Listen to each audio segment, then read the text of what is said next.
తెలంగాణ రాష్ట్రం క్రీడా రంగంలో కీలకమైన అడుగులు వేయబోతుంది. ముఖ్యమంత్రి రేవంత్ రెడ్డి క్రీడా అభివృద్ధికి ప్రత్యేక దృష్టి సారిస్తూ దేశంలోని అత్యంత ఆధునిక స్థాయిలో 1,00,000 మంది కూర్చునే సామర్థ్యం కలిగిన భారీ స్టేడియాన్ని నిర్మించేందుకు సన్నాహాలు చేస్తున్నారు.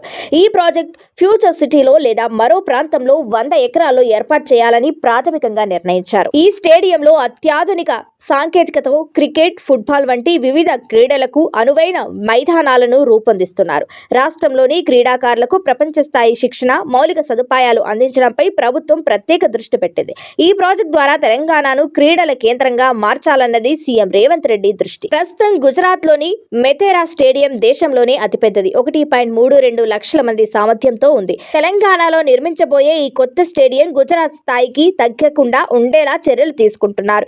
ఈ మైదానం అంతర్జాతీయ స్థాయిలో క్రికెట్ టోర్నమెంట్లు, ఐపీఎల్ మ్యాచ్లకు కేంద్రంగా మారుతుందని అంచనా.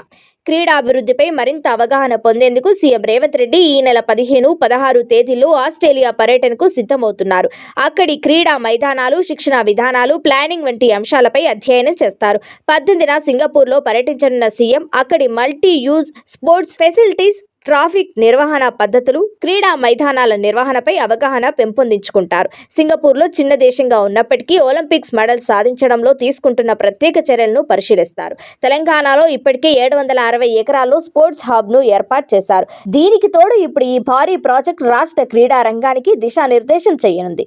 క్రీడలకు సంబంధించిన ప్రణాళికలు, క్రీడాకారులకు అవసరమైన సదుపాయాలను ప్రభుత్వం ప్రోత్సహిస్తూ సమగ్ర విధానం అమల్లోకి తెచ్చే యోచనలో ఉంది. 20 నుంచి 24వ తేదీ స్విట్జర్లాండ్లోని దావోస్లో జరిగే ప్రపంచ ఆర్థిక సదస్సులో సీఎం పాల్గొంటారు.